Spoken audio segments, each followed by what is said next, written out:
안녕하십니까. 신의균의 군사TV 디펜스 브리핑입니다. 오늘도 아주 흥미로운 또 중요한 전세계 각종 군사 안보, 국방, 무기 관련한 소식 간추려서 브리핑 해드리겠습니다. 첫 번째입니다. 미국 내에서 올해 봄 북한의 장거리 미사일 도발에 대한 경고가 꾸준히 제기되고 있는 가운데 미국이 극동지역의 대북 탄도탄 감시 전력을 대북 강화하고 있다는 소식입니다. 미 국무부가 북한의 핵미사일 위협을 미국 국익에 대한 사활적 위협이라고 경고한 가운데 미국이 대북 탄도탄 감시 전력을 급속도로 증강하고 있습니다. 미 공군은 현지 시각 1월 29일 네브라스카주의 오퍼트 공군기지에 주둔하는 제55 비행단 예하 탄도미사일 추적기 RC-135S 코브라보를 본토에서 출격시켜 1월 30일부로 오키나와 가데나 공군기지에 배치했습니다. 이에 앞서 본토에서 출항한 고성능 X밴드 탄도탄 추적 레이더인 SBX-1이 지난 11일 하와이 인근 해상에서 서진하는 AIS 신호를 송출한 뒤에 시그널을 끄고 서태평양 지역에서 작전 수행 상태로 돌입했습니다. 지난 1월 19일 일본 요코스카 해군기지에 입항했던 탄도미사일 추적함인 하워드 오 로렌젠 함 역시 다음날 요코스카를 출항해서 규슈 인근 해상에서 AIS를 끄고 작전 수행 태세에 돌입했습니다. 미국의 이 같은 조치는 최근 북한이 8차 당대회를 통해 대미 항전 의지를 천명하고 미사일 발사 등 도발에 나설 가능성이 높다는 판단하에 나온 것인데요. 올해 3월 한미연합훈련 재개 여부에 따라서 북한이 미사일 등 도발에 나설 가능성이 높다는 관측이 제기되고 있습니다. 자, 미국의 3대 정찰기가 리벳 조인트, 코브라볼, 컴뱃센트 이렇게 있는데 그 중에서 리벳 조인트와 컴뱃센트는 감청 이런 정보 수집을 전문으로 하는 정찰기들이죠. 그런데 이제 컴뱃센트 같은 경우는 대통령이나 합참의장에게 직보하는 그런 이제 교차 검증용 정찰기고 리벳 조인트는 이제 평시에 하는 전략적인 어떤 정보 수집 감청을 하는 정찰기인데 이 코브라볼은 미국에 세 대가 있어요. 이 코브라볼이 지금 오퍼트 기지에서 가데나로 왔습니다. 자, 그런데 지금 현재는 미국 이 바이든 행정부와 중국 정부가 굉장히 프렌들리하기 때문에 지금 중국이 미국 때문에 탄도미사일 발사하고 이럴 시기는 아니죠. 지금 이 미국이 대만에 대해서 거의 한 발 물러섰기 때문에 트럼프 정부와는 달리 대만을 공격한다든지 이런 또 시기도 아니죠. 그러면 가데나에 왜 왔을까? 바로 이 코브라볼 이 정찰기는 탄도미사일을 전문적으로 추적하는 이 정찰기인데 가데나에 왔다는 것은 중국 외에 북한이 지금 이 지역에서 탄도미사일 관련 움직임이 있는 거 아니냐라는 판단을 아주 쉽게 할 수 있는 겁니다. 자, 지금 언론에 보면 이 바이든 행정부가 중국과 또 마찰이 계속 트럼프 때를 이어서 계속 마찰이 이어질 것 같다. 라는 언론 기사들이 많이 나오는데 저는 그거 전부 다 페이크라고 봅니다. 그냥 바이든 정부는 친중 정부다 라는 것들을 불식시키기 위해서 지금 괜히 이렇게 페이크 치고 그런 아닌 척 하는 그런 일환이지 진짜로 중국과 충돌하려고 하는 그런 모습들은 아닌 것 같다라는 것들을 군사력의 움직임에서 보면 이제 저는 그렇게 느낀다는 거예요. 그런 상황에서 이 코브라볼이 왔다라고 하는 것은 이거는 북한이 탄도미사일 쏘려고 하는 것이 아니냐라고 미국의 정보가 사전 분석이 되어서 그러면은 탄도미사일 쏘면 이게 어디로 날아가는지 요격을 할 것인지 또 요격을 안 한다 하더라도 이게 제대로 탄착을 해서 뭔가 성공한 실험이 될 것인지 이런 것들을 감시해야 되지 않겠습니까? 왜냐하면 이 코브라볼 같은 경우는 지상 통제소와 탄도미사일이 지속적으로 신호를 주고받는 거, 이게 이제 텔레메트리라고 하는데 이걸 가지고 정보 분석을 딱 해버리는 거예요. 그래서 정말로 이번 미사일 발사 실험이 성공한 실험이냐, 아니면은 통제소에서는 이쪽으로 보내려고 했는데 실제 발사체는 이쪽으로 가다가 반대쪽으로 가서 또는 경로가 약간 틀어져서 통제소가 통제를 제대로 하지 못한 거다 하는 것들을 다 분석해내야 되지 않겠습니까? 요격은 그 이후의 문제고. 자, 그래서 지난 2017년까지 북한이 장거리 탄도미사일을 계속 쏘았었는데 2017년 11월에 이제 화성 15 쏘고 이제 마지막이었죠. 그래서 지금까지 안 쏘았습니다. 3년 가까이를. 자, 그러면은 그동안에 북한이 탄도미사일을 쏘았던 패턴을 보면 뭔가 기념일쯤에서 했었어요.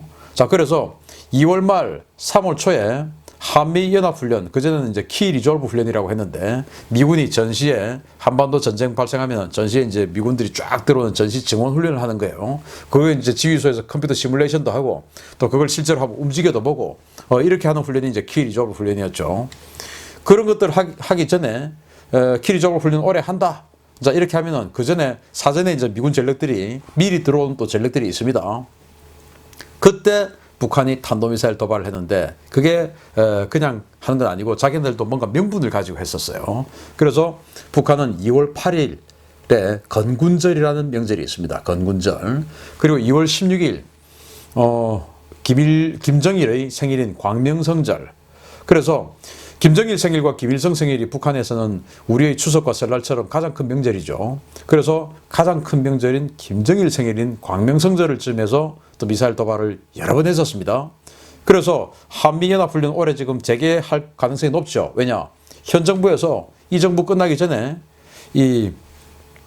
그 전시작전 통제권을 전환하기 위해서 뭐 대못을 박아야 되니까 하기 위해서 막 지금 이 액셀레이터를 밟고 있는데, 이 2018년 평창 올림픽 그 무렵부터 지금까지 18, 19, 20 3년 동안 한미연합 훈련 안 했지 않습니까? 훈련도 하지 않고 훈련을 하기 싫어서. 왜? 북한 형님들이 싫어하니까. 그러면 훈련을 안 해. 그렇지만 전자권은 또 전환하고 싶어. 그러면 훈련을 하고 평가를 안 했는데 어떻게 전자권 전환해? 그걸 이제 올해 마지막에 이제 막판 뒤집게 하겠다는 거죠. 벼락 공부해가지고. 그래서 이제 미국이 평가 훈련 안 했으니까 우리 평가도 제대로 못했고 하니까 전자권 전환 안 돼. 이렇게 나오니 그럼 훈련하자. 이제 이런 식으로 지금 돼서 올해 과거에 키 리저브 훈련이라고 불렀던 그 한미연합 훈련이 재개될 가능성이 높다라는 관측이 지금 나오고 있습니다. 그러면 이제 북한이 뭐야 지금 3년 만에 지금 뭐 한 짓이야? 하고 이제 미사일을 쏠 수 있다. 그러면 북한이 쏘는 그 미사일, 이번에 열병식 때 화성 16이라고 하는 뭐 전 세계에 존재하는 모든 탄도미사일 중에서 가장 덩치 큰 탄도미사일 북한이 보여주었으니까 그걸 쏠 가능성이 높겠죠. 또 북극성 5, 북극성 5, 시옷, 그 SLBM을 또 보여주었죠. 그러니까 그러한 신형 미사일들이 제대로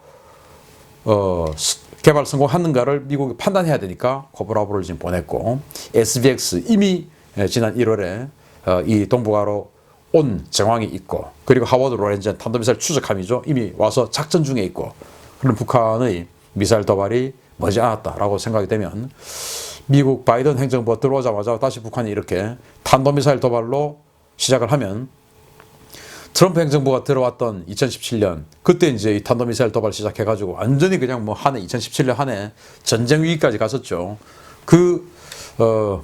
어게인 화염과 분노 시절로 다시 돌아가는 것은 아닌가라는 우려가 되는데 한번 지켜보도록 하겠습니다. 저는 지금 북한이 미사일 쏠 가능성이 아주 높다.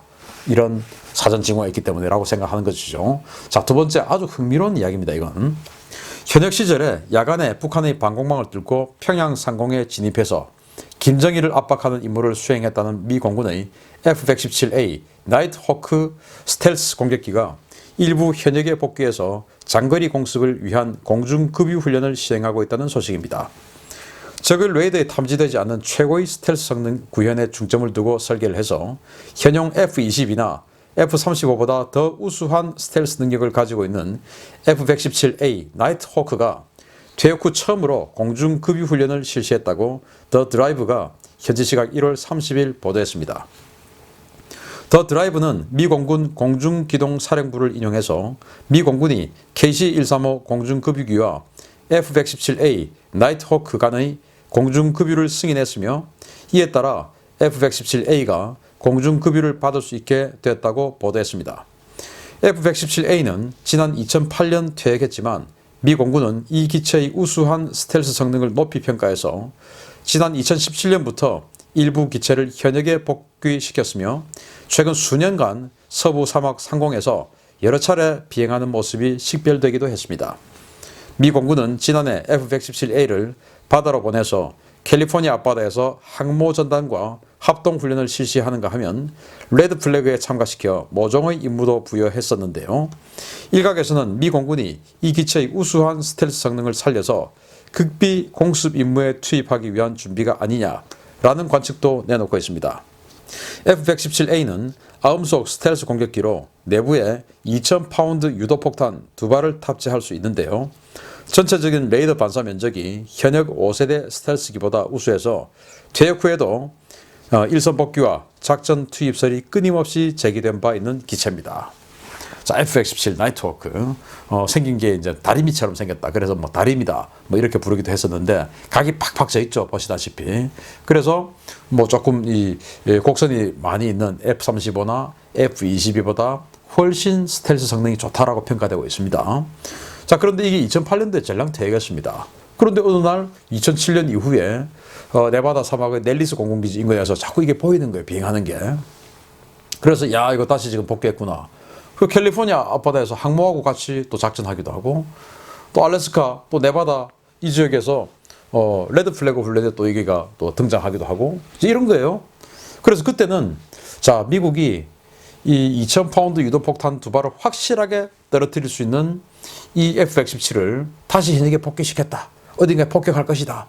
이제 트럼프 시절에 그렇게 됐으니까 야, 이 북한 폭격하려고 복귀한 것 같다. 그때 이제 화염과 분노 시절이었으니까 이런 예상들이 있었어요. 그러다가 이제 레드 플래그에 나오고 또 항공모함하고 작전하고 하니까 야, 이거 그냥 중국이 지금 제-20 스텔스 전투기 개발하고 또 러시아가 수호이 57 스텔스 전투기 개발하고 하니까 그냥 이거 어그레서 항공기, 그러니까 뭐 이 적군, 가상 적군 비행기로, 그래서 대스텔스 전술을 활용하기 위해서, 연마하기 위해서 그냥 가상적기로 그냥 복귀시킨 거 아니냐. 이제 이런 또 관측도 대립이 됐었어요. 실제 폭격 임무에 투입한다, 아니면 가상적기다. 이제 이런 두 가지 내용이 있었는데, 그런데 지금 이번에는 이렇게 공중급유하고 있는 모습이 공개가 된 겁니다. 여기 지금 5 꼽아서 지금 공중급유하고 있죠. 자, 그러면은 공중급유를 하고 있다라고 하는 것은 멀리 가겠다는 거 아닙니까? 가상적기로 쓰려면 자기 기지 주변에서 하면 되는데, 공중급유 그냥 하는 거 아니에요. 이것도 전부 다 자격 인증이 필요하고 다 하거든요. 이렇게 자격 인증까지 거쳐서 공중급유를 할 수 있게끔 만들었다. 이거는 가상적기로 쓰는 게 아니고 멀리 가겠다라는 말입니다. 그래서 이런 모습을 볼 때 이 우수한 가장 강력한 스텔스 성능을 가지고 있는 F-117을 가지고 2000파운드 벙커버스터 확실하게 2발은 아무도 모르게 꽂아버릴 수 있으니까 그런 임무에 복귀시키려는 것은 아니냐. 그럼 지금 미국이 군사적으로 어딘가 때리고 싶은 그런 지역이 어디냐? 이란, 북한 둘 중에 한 개가 되겠죠. 저는 뭐 북한이기를 기대합니다. 기대해 보겠습니다. 마치겠습니다. 감사합니다.